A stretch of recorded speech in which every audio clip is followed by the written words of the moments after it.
Bonjour à tous, c'est toujours le frère Zouloula dans les mystères, dans les révélations cachées de la parole de Dieu véritable. Je rends grâce à Dieu, le créateur du ciel, de la terre, de toute chose, de toute forme de vie, de ce qui est grand, glorieux et terrible. Comme je le dis constamment dans mes vidéos et je le dirai tout le temps.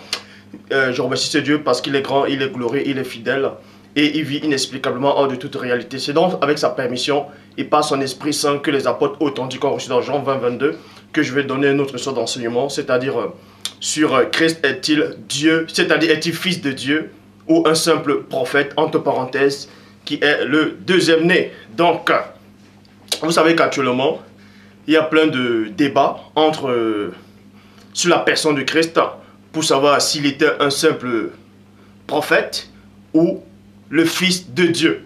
Et certains pensent que la notion de fils de Dieu n'existe pas, a été rajoutée par le concile de Nicée, par Maman Cato. Donc aujourd'hui, on va entrer dans les mystères cachés de la révélation du Père. Parce qu'il est dit dans Proverbe 19.2, le manque de science n'est bon pour personne. Et dans Proverbe 25.2, la gloire de Dieu est de cacher des choses et la gloire des rois est de sonder les choses. Mais il est aussi dit dans Deutéronome 29.29 que les choses cachées sont au Père et les choses révélées sont aux créatures. Mais ce Dieu grand, terrible et redoutable dit dans Jérémie 33.3, demande-moi et je te relèverai des choses cachées, des choses que tu ne sais pas. Ce que vous ne savez pas, c'est quoi? C'est qu'il est dit dans Jean 8.32, vous connaîtrez la vérité et la vérité fera de vous des hommes libres. Pour ça, on va aller, avant de parler de Christ, pour voir s'il était un simple prophète ou le fils de Dieu, on va d'abord aller à l'origine d'abord par rapport à sa prophétie. Donc, je vous exhorte tous d'aller dans Genèse chapitre 49 au verset 10 et je vais dans la Bible de l'épée qui dit ceci. Le sceptre ne s'éloignera point de Juda, c'est-à-dire de Juda, ni le bâton de législateur, c'est-à-dire le bâton souverain, entre ses pieds. Dans d'autres versions, on dit entre sa descendance, donc entre ses jambes, jusqu'à ce que vienne le Shiloh, entre parenthèses, le Messie. Et c'est lui qui sera le rassemblement des peuples. Point. Et dans la Bible, c'est-à-dire, vous voyez ici qu'on a prophétisé, c'est quelqu'un qui allait venir. Et on vous a dit en fait que c'est le Shiloh, c'est-à-dire le Shiloh, c'est le Messie. C'est le Christ qui devait arriver, c'est le Messie. Donc, mais dans cette version, c'est-à-dire dans Isaïe, plutôt dans Genèse chapitre 49 au verset 10, nulle part c'est dit qu'il est le Fils de Dieu. Mais toujours est-il qu'il est dit qu'il c'était le Messie. Et dans Psaume 105 au verset 15, dans la Bible Cherokee, il est dit quoi? Ne touchez pas à mes Messies. Donc, comme j'ai lu dans Genèse 49 au verset 10, on vous a fait comprendre que le Shiloh c'est le Messie. Vous allez comprendre ici qu'il n'y a pas un seul Messie. C'est de quel Messie dont on fait allusion ici? Le Shiloh c'est qui? Parce que d'autres disent que le Shiloh c'est le Christ, d'autres disent que le Shiloh ce n'est pas le Christ, mais toujours est-il que c'est un Messie qui doit arriver. Bon, et on va voir bibliquement s'il y a eu plusieurs Messies. Dans ma, je crois, la avant-dernière vidéo, j'avais fait comprendre en fait qu'il n'y a pas eu d'autres Christ qui sont arrivés avant le vrai Christ, c'est-à-dire les faux Christ ne sont pas arrivés avant le vrai Christ. Les faux Messies ne sont pas arrivés avant le vrai Messie. Mais toujours est-il qu'il y a eu des Messies qui sont néanmoins arrivés. Dans Psaume 105 au verset 15, dans la Bible Cherokee, il est dit « Ne touchez pas à mes Messies ». Dans d'autres versets, il est dit « Ne touchez pas à mes oints, ne touchez pas à mes consacrés, ne touchez pas à ceux qui ont reçu mon onction ». Donc, ne touchez pas à mes Messies, mes Messies avec S à la fin. On vous apprend qu'il y a plusieurs Messies. Et ensuite, dans la suite, on dit, et ne faites pas du mal à mes prophètes. Donc, il y a des prophètes et il y a des Messies. Traduction œcuménique de la Bible, ne touchez pas à mes Messies. Et ensuite, on va aller dans Deutéronome, chapitre 18, au verset 15, dans la Bible du sommeil, il est dit ceci. Il suscitera pour vous un prophète comme moi, issu de votre peuple, l'un de vos compatriotes. Écoutez-le. Donc, dans Deutéronome 18.15, la personne de Moïse a prophétisé, il a fait comprendre au peuple israélite que quelqu'un comme lui allait arriver dans la suite des temps. Et cette personne-là, c'est un prophète puissant, comme Moïse. On devait le connaître, ce prophète-là. Et d'autres disent que ce prophète c'est Christ, et d'autres disent que ce n'est pas Christ. Nous allons donc voir c'est qui ce prophète-là. Dans le verset 18 de Deutéronome 18 dit ceci. Je vais leur susciter. Donc on vous apprend ici que le Père Tout-Puissant, il parlait, mais vous allez comprendre que c'est un esprit. Je vais les susciter un prophète comme toi, l'un de leurs compatriotes. Je mettrai mes paroles dans sa bouche et il dira tout ce que je tout ce que je lui recommanderai. Donc vous allez comprendre le mystère, c'est quoi? C'est que ce prophète que Dieu a annoncé dans Deutéronome 18 et dans le verset 15 que Moïse aussi a annoncé. Ce prophète-là devait venir avec les paroles du Père, c'est-à-dire le Père Tout-Puissant allait prendre ses paroles véritables, il allait mettre dans la bouche de ce prophète, et ce prophète allait annoncer la parole authentique, sans tache. Et le mystère, c'est que ce prophète-là ne doit pas venir avec un livre, avec un rouleau, avec un parchemin. Mais, ça n'a rien à voir avec Hébreux chapitre 10 au verset 7. Mais toujours est-il que ce prophète-là qui devait venir n'avait pas besoin d'un livre, c'est-à-dire d'un support, ne viendrait pas avec un livre directement du ciel pour annoncer ça aux hommes. Il avait déjà le vrai livre dans la bouche. Il avait la véritable parole, la connaissance pure, à l'état pur en lui. Et ce prophète, c'est qui? Remarquez ici qu'on n'a pas encore donné le nom de ce prophète. Donc, et pour ça, pour connaître ce prophète-là, on va dans Jean chapitre 1 au verset 45 qui dit: Philippe trouva Nathanaël et lui dit, celui de qui Moïse a écrit dans la loi et que les prophètes ont annoncé. Nous l'avons trouvé, virgule, point virgule. C'est le premier-né, le fils de Joseph de Nazareth. Donc c'est le Christ. C'est le Christ. Donc celui dont on a fait allusion dans Genèse chapitre 49 au verset 10 et Deutéronome 18, 15 à 18. On vous apprend ici que on l'a retrouvé dans Jean chapitre 1 verset 45 et c'était le Christ. Donc ce prophète-là qui allait venir était en même temps prophète et messie. Et ensuite on va dans la Bible parole de vie, dans la loi, virgule, Moïse a parlé de quelqu'un. Moïse a parlé de quelqu'un. Les prophètes aussi en ont parlé. C'est le premier-né, c'est-à-dire c'est le Christ, le fils de Joseph. Le fils de Joseph, il est de la ville de Nazareth. Vous voyez. Et dans Jean chapitre 4 au verset 25, dans la traduction œcuménique de la Bible, il est dit, quand le premier-né a eu une conversation avec le Christ, il a fait comprendre, la femme a fait comprendre à Christ, la femme lui répond, la femme lui dit je sais, qu'un, et non le. Parce que Dieu seul crée les mots, les langages dans Genèse 11, 7. La femme dit, lui dit je sais qu'un, et non deux, mais qu'un Messie doit venir, celui qu'on appelle Christ, point. Lorsqu'il viendra, il nous annoncera toutes choses. Lorsqu'il viendra, il nous annoncera toutes choses. Donc, en Israël et dans la Samarie, tout cela, on savait l'histoire qu'un Messie allait arriver. Qu'un Messie. Parce qu'ils connaissaient la loi qu'il y avait plusieurs Messies de Dieu. Les vrais Messies de Dieu. Mais il y avait un Messie principal là, qui lui avait, c'est-à-dire la fonction de sauver le peuple. La fonction de réconcilier l'humanité avec le Père. Et c'est ce Messie-là qu'on avait prophétisé sa venue. C'est ce Messie-là qui devait arriver pour payer le prix. Et cette femme-là savait, connaissait cette histoire. Et cette femme connaissait que le Messie allait arriver. C'est pour ça que quand elle a parlé, quand elle a eu une conversation, elle a changé les mots, les langages avec le premier-né. Elle a fait comprendre au premier-né, je sais qu'un. Donc, parmi tous ces Messies du Père, je sais qu'il y a un parmi eux. Un qui doit venir, qui doit remplir une fonction spéciale. Et dans le verset 26 de Bible de l'Épée, il est dit, le premier-né, c'est-à-dire le Christ lui dit, je suis celui-ci. Je suis celui-ci, virgule, moi qui te parle. Donc il est ce Messie principal là qu'on attendait. Ce Messie qui devait payer le prix. Ce Messie qui devait ramener le peuple vers le Père. Et le mystère maintenant c'est quoi? Christ n'est pas un simple prophète. Il est prophète, il est Messie. Vous voyez? Donc, tous ceux qui disent que Christ est un simple prophète, la parole, en tout cas le Père, même depuis la bouche des patriarches, le patriarche David, il a prophétisé en disant que c'est un Messie. Donc, Christ n'est pas un simple prophète, parce qu'il y a des prophètes qui ne sont pas Messie. Est-ce que vous comprenez? Il y a des prophètes qui n'ont pas la fonction de Messie. Il y a des prophètes qui sont rois, qui règnent dans des cités. Il y a des prophètes qui n'étaient pas rois. Élie le Tishbite était un grand prophète, mais il n'était pas roi. David était prophète, il était roi. Vous voyez? Donc, Christ n'est pas un simple prophète, premièrement. Christ était prophète et il était aussi Messie. Et nous allons maintenant voir d'où est-ce que la notion du Fils de Dieu apparaît. Donc, pour ça, on va commencer à l'origine de ce Messie-là. On va commencer à l'origine de ce Christ-là. On va aller à l'origine même de sa venue. Dans Michée, chapitre 5, au verset 2, dans la traduction King James française, qui dit « Mais toi, Bethléem Ephrata, petite entre eux. » Dans d'autres versions, c'est dans le verset 1.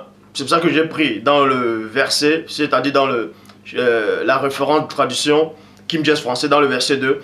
« Mais toi, Bethléem Ephrata, bien que tu sois petite parmi les milliers de Juda, toutefois de toi sortira celui qui doit être dominateur en Israël, dont les issues, c'est-à-dire dont les origines, ont été d'ancienneté depuis l'éternité. Depuis l'éternité. Or, quand vous lisez dans d'autres versions, on vous fait croire en fait que Christ vient d'une famille lointaine, c'est-à-dire d'une famille dans le passé.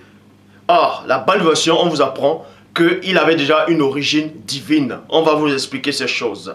Tradition du monde nouveau. Depuis des jours, des temps indéfinis. Indéfinis. Pour ça, on va aller dans Bible Second 21, dans la bonne version, Bible Seconde 21, dans Philippiens 2, 6, qui dit, en parlant de Christ, dans d'autres versions, il dit, ayant vous les sentiments qui étaient en Christ, lequel exista en forme de Dieu, n'a pas regardé comme une proie arrachée d'être égal à Dieu, mais s'est dépouillé lui-même, prenant forme de serviteur, devenant semblable aux hommes, ayant paru comme un simple homme, s'est humilié, le Messie en a obéissant jusqu'à la mort, et même jusqu'à la mort du bois, du poteau. Vous voyez, dans la bonne version ici, dans la traduction, dans la Bible Second 21, dans la Philippiens 2, 6, lui qui est de condition divine. On parlait de la généalogie de Christ, la véritable généalogie, sa vie antérieure avant de venir sur cette terre. Il est de condition divine. D'autres versions disent lequel exista en forme de Dieu. Non, ce n'est pas une bonne version. Christ est de condition divine parce qu'il n'est pas l'égal du Père. Christ est de condition divine, virgule. Les anges aussi sont de condition divine. Est-ce que vous savez? Bon, on va vous expliquer cela. Il n'a pas regardé son égalité avec Dieu comme un butin à préserver. Bible du rabbinat français d'Alocan, dans Genèse 6, 2, dit ceci. Les fils de la race divine, vous voyez, les fils de la race divine trouvaient que les filles des hommes étaient belles et ils en choisirent pour femmes tout ce qu'ils choisirent. Point. On vous apprend aussi que même les anges sont de condition divine. Les anges aussi sont de la race divine, de même que Christ aussi est de la race divine. Maintenant, le mystère, c'est quoi? Dans la Bible Second 21, dans Nouvelle Bible Second, remarquez que dans Louis Second 1910, il est dit que lequel exista en forme de Dieu. Et ils se sont rendus compte de cette erreur, que Dieu n'a pas d'égal. Ils sont venus réécrire encore, nouvelle édition Louis Second, Nouvelle Bible Second 2002 qui dit, lui qui était vraiment divin. Vous voyez, maintenant on ne dit plus qu'il existait en forme de Dieu lui-même. Mais ici, il est dit, il était vraiment divin, exactement comme les anges. Bible du semeur, lui qui dès l'origine était de condition divine. Lui qui dès l'origine, les anges aussi, sont de condition divine dès l'origine. Nous allons donc voir c'est quoi les anges et c'est quoi. Remarquez ici que jusqu'à présent, la notion du Fils de Dieu n'apparaît pas. Mais on vous dit néanmoins que ce Christ-là, qui est venu en tant que prophète, dont Moïse a prophétisé dans Deutéronome 18 au verset 15 et dans le verset 18, était pur, était tout simplement le Christ, c'est-à-dire le Messie qui devait arriver. Mais ce Messie-là était non seulement plus qu'un prophète et plus qu'un Messie, il était déjà de condition divine. Avant de venir sur cette terre, il existait déjà dans le ciel divin. Est-ce que vous comprenez? Donc, il n'est plus qu'un prophète, il n'est plus qu'un Messie. Et les anges aussi sont de nature divine. Et nous allons donc voir, c'est quoi les fils de Dieu? Où est-ce que la notion du Fils de Dieu apparaît?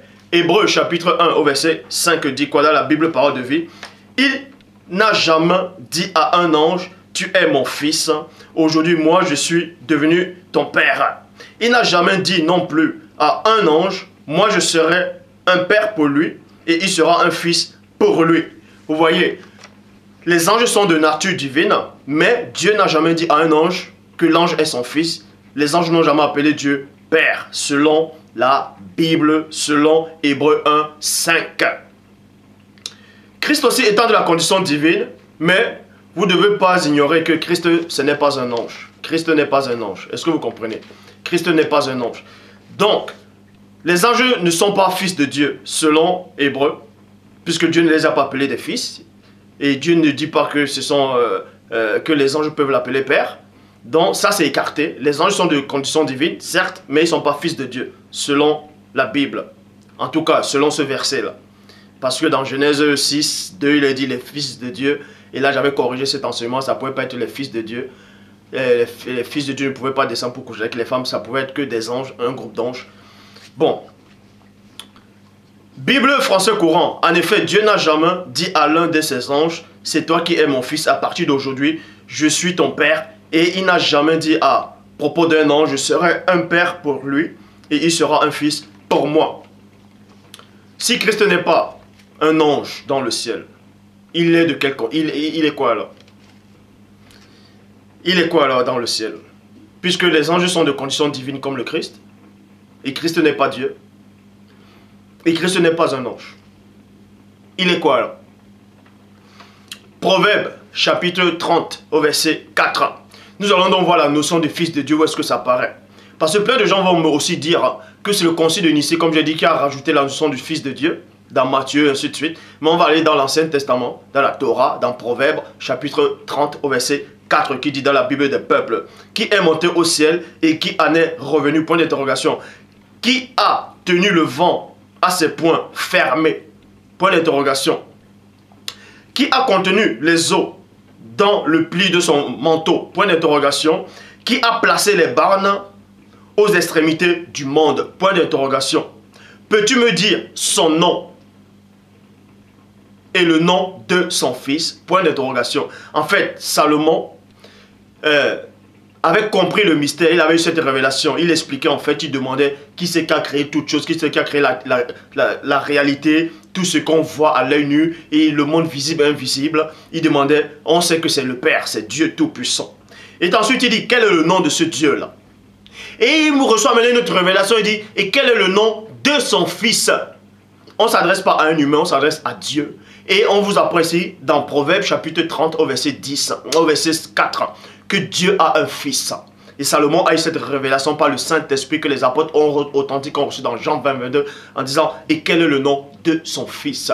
Mais Salomon a uniquement eu une révélation qu'il y avait un fils dans le ciel. Mais il y a eu plusieurs fils. Pour ça, on va aller dans Hébreux chapitre 12 au verset 22 à 23 dans la Bible du Semeur qui dit « Non, virgule, vous, au contraire, c'est quelqu'un qui parle, c'est un serviteur de Dieu qui s'adresse ici à ceux dont on appelle, en tout cas, à ceux qui ont accepté le Christ. C'est pour ça qu'il dit ici, là. Non, vous, au contraire, vous, il s'adresse à quelques personnes. Il dit, vous, il s'adressait à ceux qui ont accepté le Christ. Non, vous, au contraire, vous vous êtes approchés. Vous vous êtes approchés de la montagne de Sion, virgule, de la cité du Dieu vivant, de la Jérusalem céleste, avec ses milliers d'anges en fête. Vous voyez, on vous apprend que dans le ciel, il y a des anges. Et ces anges-là, on parle de l'armée céleste. Dans d'autres versions, on dit de l'armée céleste, tout ça là. L'armée céleste, c'est toute forme d'esprit qui existe. Les anges, chérubins, séraphins, archanges, trône, dignité, domination, autorité, les ophanimes. Il existe encore d'autres formes et sortes d'esprits dans le ciel divin. Et on vous dit ici, là, que ceux qui ont accepté le Christ se sont rapprochés d'eux. Mais rapprochés, c'était en esprit. On va expliquer cela. Et ensuite, il est dit, vous vous êtes approchés de l'assemblée des fils premiers-nés de Dieu, dont les noms sont inscrits dans les cieux. Vous vous êtes approchés de Dieu, le juge de tous les hommes et des esprits justes qui sont parvenus à la perfection. Donc on parlait des prophètes, des saints qui sont venus avant le Christ. Vous comprenez ici qu'il y a d'autres versions qui font croire, qui ont été mal traduites, qui vous font croire en fait, quand on dit vous vous êtes rapprochés, en gros on vous fait croire que le vous là, ceux qui sont en Christ, c'est eux qui sont devenus les fils premiers-nés de Dieu inscrits dans le ciel. Et ça c'est faux, c'est une mauvaise traduction. La bonne traduction ici dit qu'il y a les prophètes à part, il y a les saints à part, il y a les apôtres à part, il y a ceux qui ont marché avec Dieu à part, les Lévites, tout ça là. Et ils sont arrivés à la perfection, c'est-à-dire par l'esprit. Par l'esprit, c'est ça qu'on dit, esprit des justes qui sont parvenus à la perfection. On dit ceux qui ont marché avec Christ sont arrivés c'est-à-dire sont arrivés à ce stade-là. Ils se sont approchés de ces patriarches-là. Et ils se sont aussi approchés de ces anges-là, de l'armée céleste. On vous apprend maintenant une autre révélation que Salomon lui-même n'avait pas eue. Qu'il existe aussi des fils de Dieu qui sont hors de la condition angélique, mais ils sont aussi de la race divine. Ils sont identiques au premier-né. Ils sont identiques au Christ. Dans la notion, quand on veut dire dans Jean 3, 16, que Dieu a tant aimé le monde qu'il a donné son Fils unique, est complètement faux. C'est-à-dire, Fils unique n'existe pas. C'est le concile de Nicée qui a rajouté la notion de Fils unique. Christ n'est pas le Fils unique de Dieu. Il est le Fils de Dieu, mais il n'est pas le Fils unique. Il est le Fils premier-né. La parole le démontre ici. Là. Vous êtes rapprochés de l'assemblée des fils. Quand on dit vous, vous êtes rapprochés de l'assemblée des, le vous là, ce n'est plus ces fils là. Le vous là, ce n'est pas ces fils là. Vous êtes rapprochés de l'assemblée des fils premiers-nés de Dieu, dont les noms sont inscrits dans les cieux. Vous voyez. Or, dans Hébreux chapitre 1, au verset 6, on dit quoi? Et encore, quand il introduit dans le monde son fils premier-né, vous voyez, on vous dit d'abord aussi là, dans Hébreux chapitre 12 au verset 23, que Dieu a des fils, les fils premiers-nés, dont il y a les premiers-nés. Il y a des premiers-nés. Et parmi ces premiers-nés, il y a un qui est l'aîné. Et l'aîné là, c'est le Christ. C'est pour ça qu'on dit dans Hébreux chapitre 1 au verset 6 qui dit, est encore, quand il introduit dans le monde son fils premier-né, son fils premier-né. Bible Shuraki est encore quand il introduit l'aîné dans l'univers, dans l'aîné. On sait que cet aîné-là, c'est le Christ. On vous apprend que Christ est bel et bien un prophète, il était le Messie, il était le Fils de Dieu. Et Christ n'est pas le seul Fils de Dieu, puisqu'il existe d'autres Fils de Dieu dans le ciel, qui ne sont pas des anges. Vous voyez? Pour ça, on continue l'enseignement. Matthieu chapitre 16, au verset 13 à 17 qui dit ceci. Christ étant arrivé dans le territoire de Césarée, de Philippe demanda à ses disciples deux points. Qui dit-on que je suis? Moi, le Fils de l'homme. Moi, le Fils de l'homme. Remarquez ici, dans la Bible, on appelle le Christ le Fils de l'homme, mais Christ n'est pas la seule personne connue sous le nom, ou bien connue sous l'appellation du nom de Fils de l'homme. Vous voyez cela dans Ézéchiel chapitre 2 au verset 1 qui dit, et il me dit deux points, Fils de l'homme, soit tiens-toi sur tes pieds et je te parlerai. Tiens-toi sur tes pieds et je te parlerai, Fils de l'homme. Ézéchiel aussi, on l'appelait Fils de l'homme. Et dans Daniel aussi, on l'appelait Fils de l'homme. Daniel chapitre 8 au verset 17 qui dit, c'est l'ange Gabriel. C'est-à-dire l'ange Gabriel, vint alors près du lieu où j'étais et je tombais sur ma face, point. Il me dit, sois attentif, virgule, Fils de l'homme. Car la vision concerne un temps qui sera la fin. Donc quand on dit le Fils de l'homme dans la Bible, ce n'est pas seulement le Christ. Ézéchiel, on l'appelait Fils de l'homme. Et Daniel aussi, on l'appelait Fils de l'homme. Donc c'est pour ça que je suis allé dans Matthieu chapitre 16 au verset 13 à 17. Christ étant arrivé dans le territoire de Césarée de Philippe, demanda à ses disciples, qui dit-on que je suis? Moi, le Fils de l'homme. Verset 14, il répondit deux points. Les uns disent que tu es Jean-Baptiste, les autres Élie, les autres Jérémie ou l'un des prophètes. Et vous, virgule, leur dit, qui dites-vous que je suis? Point d'interrogation. Simon, Pierre, Képha, Pétro, répondit deux points. Tu es le Christ, virgule, le Fils du Dieu vivant. Et non le Fils unique, mais le Fils du Dieu vivant. Christ reprenant la parole, lui dit, tu es heureux, Simon, fils de Jonas, car ce ne sont ni la chair et le sang qui t'ont révélé cela, mais mon Père qui est dans les cieux. Vous voyez. Donc, Christ lui-même démontre aussi qu'il est le Fils de Dieu. On va aller dans Matthieu chapitre 26. Matthieu chapitre 26, verset 62 à 64 qui dit ceci. Le souverain sacrificateur, c'est-à-dire quand on accusait le Christ, c'est-à-dire quand on l'a attrapé, il était dans le sanhedrium. Tout ça, le sanhedrium, c'est un jugement, c'est un tribunal en fait, c'est un tribunal religieux, le sanhedrium.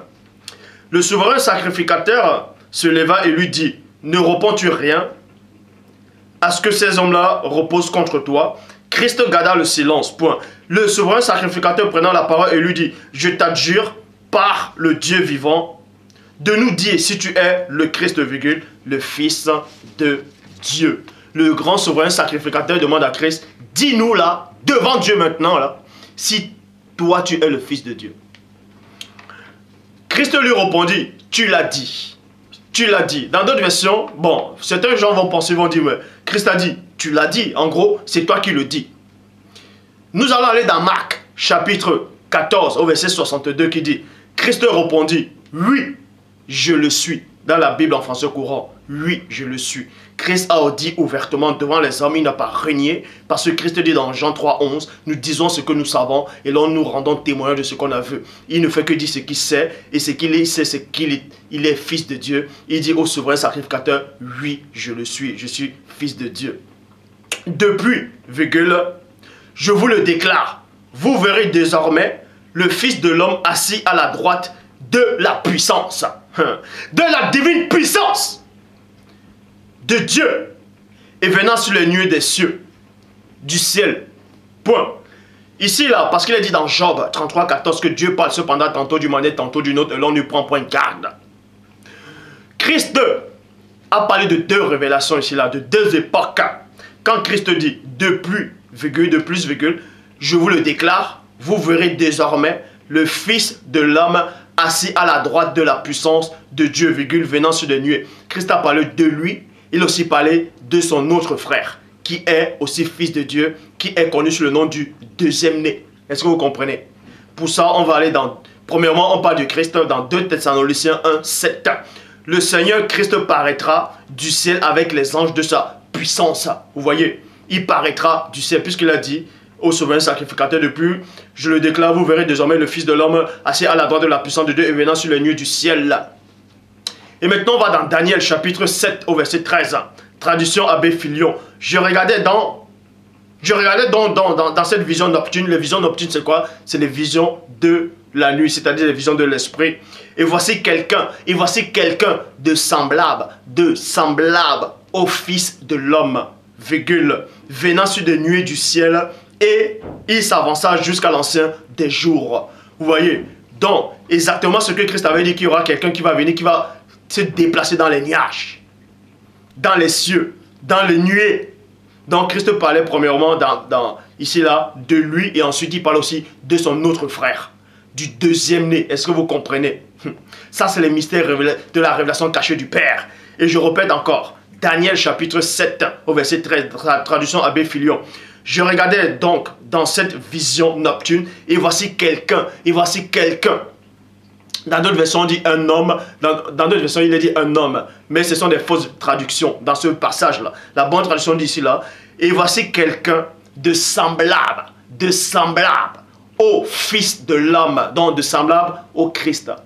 De semblable au Fils de l'homme, venant avec lui sur les nuées du ciel. Et il s'avança jusqu'à l'ancien des jours. L'ancien des jours, c'est qui? L'ancien des jours, ce n'est pas Dieu. L'ancien des jours, c'est le Christ. Christ est l'ancien des jours.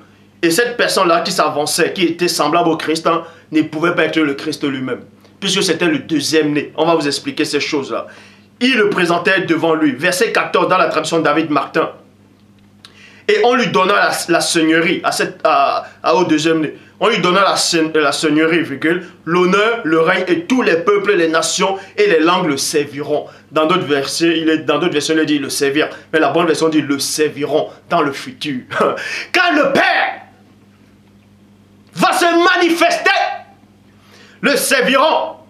Sa domination est une domination éternelle qui ne passera point et son règne ne sera jamais dissipé. On vous dit ici que le deuxième-né va régner éternellement. Il a une domination qui ne passera pas de l'autre côté. Verset pour vous montrer que le premier-né, c'est-à-dire l'ancien des jours, ce n'est pas Dieu. L'ancien des jours, c'est le Christ. Dans le verset 21 et verset 22, dans la Louis II, je vis cette corne faire la guerre aux saints et l'emporter sur eux jusqu'au moment où l'ancien des jours vint donner droit au saint du Très-Haut. Donc, on distingue l'ancien des jours et le Très-Haut. Le Très-Haut, c'est le Père. L'ancien des jours, c'est le Christ. Et ce fils de l'homme-là, qui marchait sur le nez, c'est le deuxième-né. C'est le deuxième-né. Pour ça, on va aller dans le livre d'Enoch, chapitre 47, au verset 5. Ainsi, l'élu, c'est le Christ, c'est le premier-né, et le mystérieux, c'est le deuxième-né, a été engendré avant la création du monde, et son existence n'aura point de fin. On vous apprend ici que Christ a un petit frère, connu sous le nom du deuxième-né, le mystérieux. Lui aussi, il a connu le dépouillement, puisqu'on vous révèle cela dans Daniel, qui doit s'avancer vers l'ancien des jours, recevoir la domination, comme Christ aussi s'est avancé vers le Père. Il a reçu la domination, parce qu'il s'est dépouillé, il a vaincu. Il a accompli sa mission. Il est remonté. Colossiens 1,15, dans la traduction David Martin. Vous devez comprendre ici que Christ dit dans Jean 17, 5. Et maintenant, Père, glorifie-moi de la gloire que j'avais auprès de toi, avant que le monde fît.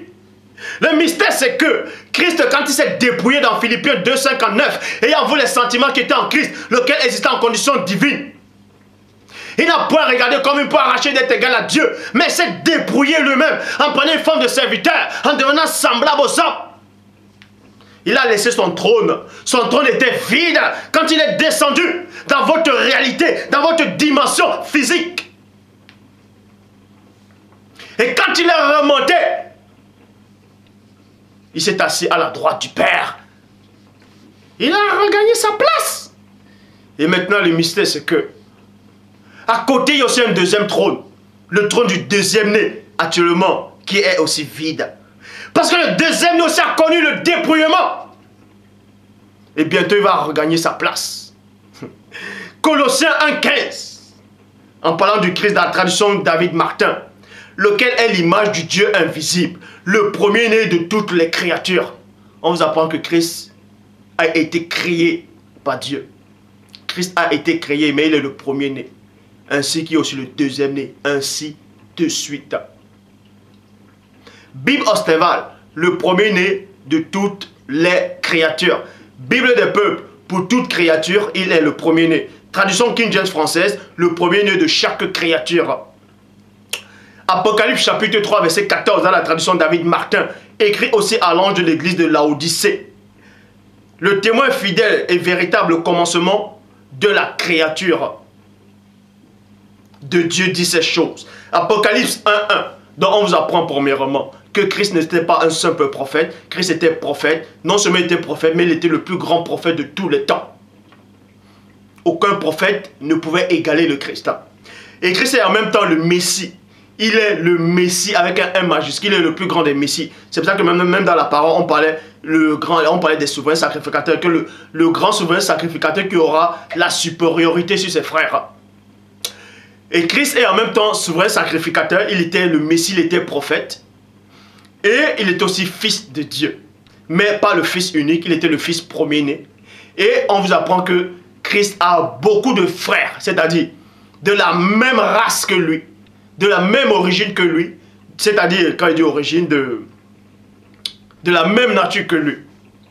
Et parmi ces fils de Dieu, il y a deux qui ont été engendrés avant la création de toutes choses. Ils ont participé à la création des anges, des chérubins, trône, dignité, domination, autorité, ophanim. Ils ont même assisté à la création, à la toute première notion du temps, c'est-à-dire l'éternité. Ils ont été créés dans le non-monde. Ils ont assisté à un mystère caché du Père. Le premier-né et le deuxième-né. Et ensuite, le Père a créé d'autres fils. Et plus tard, il a créé la notion de l'éternité. Et après, il a créé les cieux. Après avoir créé les cieux, il a créé l'armée céleste. Les anges, les chérubins, ainsi de suite. Dont le premier-né a participé à la création avec le premier-né. Et le deuxième-né, ils ont participé à la création de toutes choses.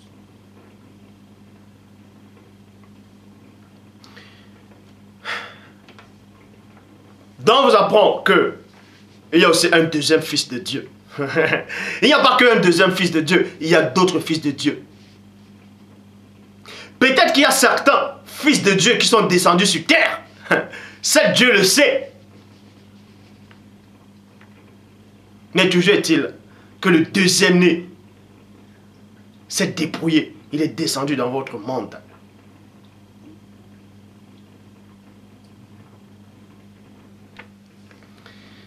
Christ est le fils aîné du Père. La parole le confirme. Donc il n'est pas l'égal de Dieu. La Trinité n'existe pas. Premièrement, il a un frère, le deuxième-né, qui a assisté à la création, qui a vu toutes choses comme exactement avec le premier-né. Et ensuite les autres fils de Dieu ont apparu. Et après Dieu a créé les cieux. Et après avoir créé, c'est-à-dire le ciel, on a créé les anges après. Les anges ont été créés dans le ciel. Mais après, les anges aussi ont participé à la création de l'univers. Parce qu'il y a plusieurs cieux. Bon. Christ. Parce que le mot créature, c'est un peu... Christ a été créé. C'est-à-dire dans le ciel, il a été créé par le Père. Il est sorti du Père, il a été créé, il a été engendré. Et après, quand Christ a été engendré, le deuxième-né aussi est venu à l'existence.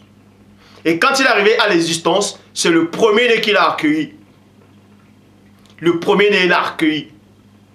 Et ensuite, le Père s'est adressé au deuxième-né. Il a dit, bienvenue dans l'existence, mon bien-aimé. Vous allez me dire, c'est écrit où? Tout est écrit, mais vous ne voyez pas. Et j'explique cela dans le livre, avec précision. Mais, le deuxième-né n'a pas la même fonction que le premier-né, c'est-à-dire en tant que sauveur de l'humanité. Non, il n'y a qu'un seul sauveur. En tout cas, Dieu est passé par l'un de ses fils, par le fils aîné, pour réconcilier le monde avec lui-même. Vous voyez, il n'y a qu'un seul auquel Dieu a envoyé, par lequel l'homme puisse être sauvé, par lequel l'humanité puisse être sauvée. C'est le premier-né, c'est le Christ. Donc si une autre personne vient vous dire qu'il est fils de Dieu, tout ça là, et que lui aussi il est venu en tant que sauveur, c'est faux, c'est un menteur. Il n'y a qu'un seul sauveur, c'est le Christ. C'est le Christ, c'est le premier-né, c'est le fils aîné, c'est le fils aîné. D'autres vont dire, mais quel est le rôle du deuxième-né? Quand le Père a créé le Christ et le deuxième-né dans le non-monde. Est-ce que vous comprenez? Dans le non-monde. C'est-à-dire, le temps n'existait pas encore. L'éternité elle-même, la notion de l'éternité n'existait pas. La notion de la réalité n'existait pas. C'était dans le non-monde. Le premier-né a l'existence dans le non-monde, ainsi que le deuxième-né. Donc, Christ est limité par rapport au Père. Il n'y a qu'un seul Dieu unique, le seul Dieu véritable. Et Christ a été créé par le Père, je le répète encore. Et Christ ne sait pas tout. Christ ne sait pas tout. Il est limité au Père. Vous voyez cela dans Apocalypse chapitre 1, verset 1, dans la Bible Parole de Vie, qui dit « Ce livre contient des réalités cachées que Christ a fait connaître clairement. Point. Dieu lui a fait connaître ces réalités. Dieu a fait connaître les réalités cachées à Christ. C'est pour ça qu'il est dit dans Jérémie 33:3, demande-moi, je te relèverai des choses cachées, des choses que tu ne connais pas, des choses que tu ne sais pas. Vous voyez? Et ensuite, on nous apprend déjà, Christ ne sait pas tout. Même quand il est reparti dans le ciel, il ne sait pas tout. Je le dis encore, parce qu'il est tout limité au Père. Seul le Père sait toutes choses. Et on va maintenant vous montrer que l'adoration ne revient qu'au Père. L'adoration ne revient pas au Fils. Tous ceux qui adorent le Christ ont reçu un esprit d'égarement. Deutéronome 28:28, le Seigneur Dieu te frappera de délit, d'aveuglement, d'égarement d'esprit. Vous allez tâtonner en plein jour. Et la parole le démontre encore dans Nombre chapitre 21 au verset 8, dans la Bible parole de vie. Le Seigneur dit à Moïse, fabrique un serpent de métal et place-le en haut d'un poteau et non de deux poteaux. Deux poteaux, ça fait une croix. Un poteau, c'est ça. Nous sommes d'accord. Sur un poteau. Tous ceux qui auront été mordus et qui regarderont ce serpent concevront la vie. Et ce serpent-là représentait le Christ. Jean chapitre 3 verset 14, dans la Bible du Semeur. Dans le désert, Moïse a élevé sur un et non sur deux, sur un poteau, sur un et non deux, sur un poteau, le serpent de bronze. De la même manière, vous voyez, le Fils de l'homme doit lui aussi être élevé. Donc il a dit de la même manière sur un poteau. Donc Christ n'est pas mort sur la croix, il est mort sur le poteau. Tous ceux qui disent que Christ est mort sur la croix ont aussi un esprit d'égarement. Christ est mort sur le poteau, sur un poteau. Et il a dit que Moïse a élevé le serpent sur un poteau. Et lui aussi doit être élevé de la même manière, c'est-à-dire le même symbole et la même façon sur le poteau. Donc, Christ représente, ce serpent-là représentait Christ. Et maintenant, dans 2 Rois, chapitre 18 au verset 4, c'est-à-dire c'est un roi que Dieu avait mandaté. Ce roi-là, c'était un homme de Dieu. Et ce roi-là, il a vu que le peuple d'Israël était dans l'idolâtrie, exactement comme votre époque ici. Là. Ils étaient en train d'adorer des statues, des abominations. Et ce roi commença à détruire cela. Il fit disparaître les hauts lieux, brisa les stèles, coupa le poteau d'Achéra et mit en pièces le serpent de bronze. Il a détruit même ce serpent-là de bronze qui représentait le Christ. On va vous donner la raison pour laquelle il a détruit ce serpent. Il détruisa même le serpent de bronze que Moïse avait fait. Car les Israélites, on vous donne la raison pour laquelle on a détruit ce serpent-là. Car les Israélites avaient jusqu'alors brûlé des parfums devant lui. On l'appelait le serpent idole de bronze. Le serpent idole de bronze. On vous apprend ici là, que ce serpent-là représentait le Christ. C'était l'ombre des choses à venir. Et Christ aussi, il explique dans Jean chapitre 3 au verset 14, que Moïse a élevé le serpent sur un poteau. Et lui aussi va être élevé de la même manière. Et les enfants d'Israël, des années plus tard, ils se sont mis à adorer ce poteau-là, c'est-à-dire ce serpent-là qui représentait le Christ. De même que ceux qui se disent chrétiens actuellement adorent le Christ, hein, exactement comme les Israélites qui adoraient ce serpent. Et Dieu a vu ça. Vous voyez, Dieu a envoyé ce roi, il a dit, vas-y, détruis-moi ça. Car l'adoration ne revient qu'à moi. Vous voyez. Et de même que Dieu m'envoie maintenant, il dit, n'adorez pas le Christ. Ceux qui adorent le Christ sont en abomination devant Dieu. On n'adore pas le Christ. Christ, est la toute première créature de Dieu. Je sais que le mot créature vous dérange. Quand on dit créature, on parle peut-être animaux. Non. Il faut dire les mots tels qu'elles sont. Christ est la première créature que Dieu a créée. Et la deuxième créature que Dieu a créée dans l'histoire de l'humanité, dans la réalité, c'est le deuxième né. Christ est le premier né et le deuxième né est là. Il existe. Donc, ceux qui disent que la notion du deuxième né n'existe pas, allez lire l'enfant prodigue. Ce monsieur-là représentait Dieu et le fils, il avait 2 fils. Ça veut dire quoi? Le fils prodigue, c'est quoi? Bref. Ceci étant dit, Christ n'est pas un simple prophète, il est plus que ça. Il est prophète, il est souverain sacrificateur, il est le Messie, il est le fils aîné de Dieu. Que ce mot-là vous dérange ou pas, Christ est le fils aîné de Dieu. Et Christ n'est pas le fils unique de Dieu, il est le fils aîné, Dieu a d'autres fils. Et parmi ces autres fils, il y a un deuxième né, qui suit le Christ. Il connaît le Christ et Christ le connaît. Le deuxième-né de toute la création. Que le Père soit glorifié.